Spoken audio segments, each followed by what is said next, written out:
हमारे ऊपर प्रभु की कृपा है ये हम कैसे पहचाने? ये 8 लक्षण प्रकट होने लगते हैं जिसके ऊपर प्रभु की कृपा होती है। हमारे ऊपर प्रभु की कृपा है ये हम कैसे पहचाने? तो ये 8 लक्षण प्रकट होने लगते हैं जिस पर हरिजू की प्रियाजू की कृपा है। पहला, घोर अपराध करने वाले के प्रति भी दया की भावना, शांति पहला लक्षण है। भाव में भी पहले शांत भाव है। हमारे ऊपर श्री हरिजू की कृपा है, इसकी पहचान ये 8 लक्षण। पहला, शांति, अर्थात घोर अपराधी के प्रति भी गुस्सा ना क्षमा करना, ये हरि की कृपा का लक्षण है। देख लो भाई, घोर अपराधी शब्द तो जाने दो, जरा सा प्रतिकूल हो जाए तो लाख समझाओ पर भ्रकुटी तनी रहती है। भला ऐसा है? अपराधी पर भी क्षमा का भाव होना, ये हरि कृपा पात्र में ही होगा, अन्य में नहीं। तो अगर अपने हृदय में ऐसा लगे कि ऐसा नहीं है तो हरिजू से प्रार्थना करनी चाहिए कि कृपा करो, मेरे में सामर्थ्य आवे। दूसरा, अनुसूया, वो किसी भी के प्रति कभी भी कोई दोष दर्शन ही नहीं करेगा। दोष कथन, दोष श्रवण की तो बात जाने दो। अनुसूया, दूसरों के गुणों में दोष ढूंढना ये नहीं होता। हरि कृपा पात्र में ये नहीं होता। ये सब भजन के नाश करने वाले। जैसे पहला अपराधी पर क्रोध कर देना, तो माया ने भेजा इसीलिए था कि तुम्हारे साथ व्यवहार ऐसा करे कि तुम क्रोध करो। क्रोध करोगे तुम्हारी ऊर्जा शक्ति नष्ट हो जाएगी, अध्यात्म में जो चलने की थी। और कहीं तुमने संकल्प कर लिया तो भजन शक्ति नष्ट हो जाएगी। तो अगर भजन बल है तो गया, जरूर उसको दंड मिलेगा, पक्का मिलेगा, 100% मिलेगा, लेकिन आप खाली हो गए। ना भजन करने की वृत्ति रहेगी और ना भजन रहेगा, दोनों बात। अनुसूया, किसी के सद्गुणों में दोष देखना, गुणों में दोष ढूंढना, ये हरि कृपा पात्र में नहीं होता।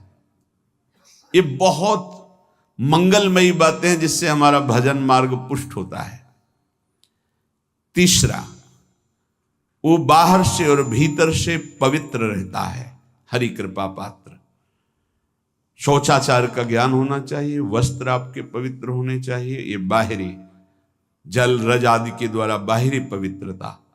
और निष्कपटता, निश्चलता, सत्य भाव, ये अंदर की पवित्रता है।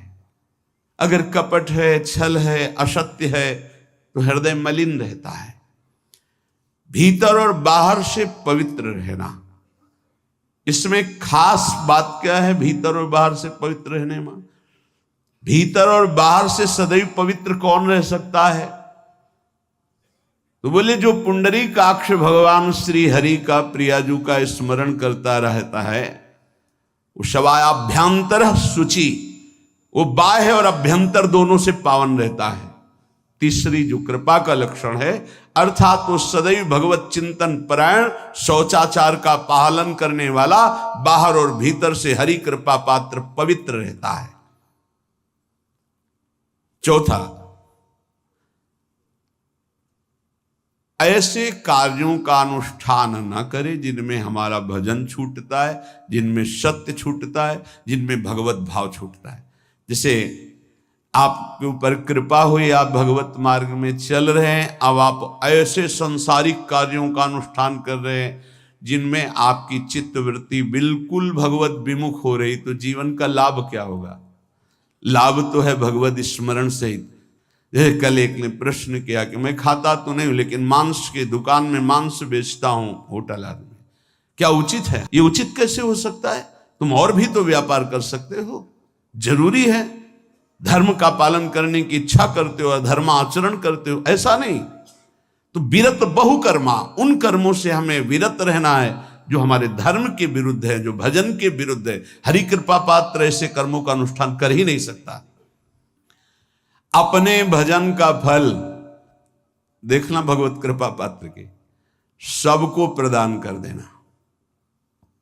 हिम्मत है? अपने भजन, इतनी मेहनत से किया हुआ भजन, भजन होने के बाद हे प्रभु इस भजन का फल हो, सर्वे भवन्तु सुखिना सर्वे सन्तु निरामयः। यहां तो कहते महाराज एक माला रोज आपके लिए करता हूं कि आपकी बीमारी ठीक रहे, तो शेष किसके लिए करते हो प्रभु? शेष क्या? अगर इष्ट और गुरु के लिए तुम्हारा है कि एक माला करते तो फिर इतनी माला करते तो हमें क्या होगा? सब आपको दे देंगे तो हमें क्या होगा? तभी भजन का रहस्य नहीं जाना। छठवां, अपने भजन से अपने लिए कुछ भी ना चाहना, और दूसरों की तो बात जाने दो, दूसरों से कुछ ना चाहना ये तो ठीक है, अपने भजन से अपने लिए कुछ ना चाहना है हिम्मत। देखो ये हरि कृपा पात्र में हिम्मत होती है। अपना भजन अपने प्रयोग में ना लाना, इसका भी आंतरिक रहस्य है। अपने प्रयोग में आप शरीर को लेकर के बोलेंगे, अगर स्वरूप को लेकर तो प्रयोग की कोई वहां जरूरत ही नहीं, स्वरूप पूर्ण काम है, वहां कोई अभाव नहीं।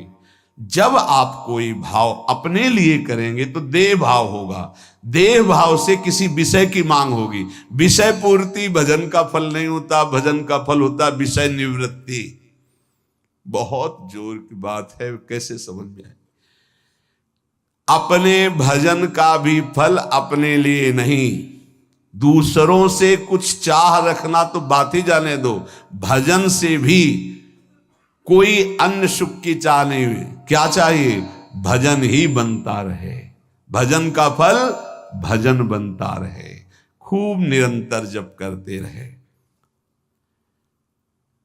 सातवां, किसी भी मान सम्मान कीर्ति पद प्रतिष्ठा के मिलने पर हृदय का असंतुष्ट हो जाना, यह हरि कृपा पात्र का लक्षण होता है।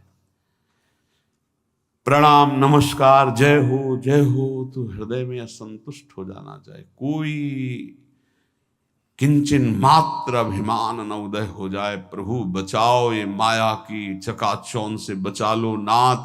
कौन सा अपराध बन गया कि आपकी जय की जगह यहां हमको ऐसा सुनना पड़े। मान प्रतिष्ठा कीर्ति जिसके लिए बड़े बड़े लालायित रहते, हरि कृपा पात्र को विष की तरह चुभती है। और आठवां, किसी भी प्राणी समुदाय से संबंध ना रखते हुए सब पर दया की भावना, सब पर कृपा की भावना, सब पर करुणा मैत्री, पर किसी से ममता नहीं। ये सूत्र बहुत व्यवहार में प्रयोग करने योग्य है। सबसे करुणा और मैत्री, पर किसी से ममता नहीं। करुणा तो करी भरत जी ने, मैत्री भी की मृग से, पर ममता रहित नहीं रहे। ममता कर ली तो अगला जन्म हिरण का हो गया। ममता नहीं रखनी। निर्ममो निरहंकारा, करुणा मैत्री तो करनी है, जैसे इसमें आदेश है, गीता में जी आदेश है, अद्वेष्टा सर्वभूतान मैत्र करुण एवच, पर निर्ममो निरहंकारा, ये साधक की चतुरता है। प्राण मात्र पर दया कृपा करुणा मैत्री, पर ममता नहीं। ममता किसी से, और यहां करुणा मैत्री ये तो गायब हो गई, केवल ममता रह गई है। अपने शरीर से ममता, शरीर संबंधियों से ममता, विषय भोगों से ममता, यही जहर है। संबंध में ये ममता ही जहर है, विचारों में अहंकार जहर है, कर्मों में ये आसक्ति जहर है। इसी जहर को मिटा दे तो जीवन मुक्त महापुरुष कर्म करते हुए, विषय सेवन करते हुए, वार्ता करते हुए, विचार करते हुए, बिल्कुल जहर रहित उसका जीवन हो गया। तो ये 8 बातें हरि कृपा पात्र में होती हैं, इनको बार बार सुनना और हृदय में धारण करना।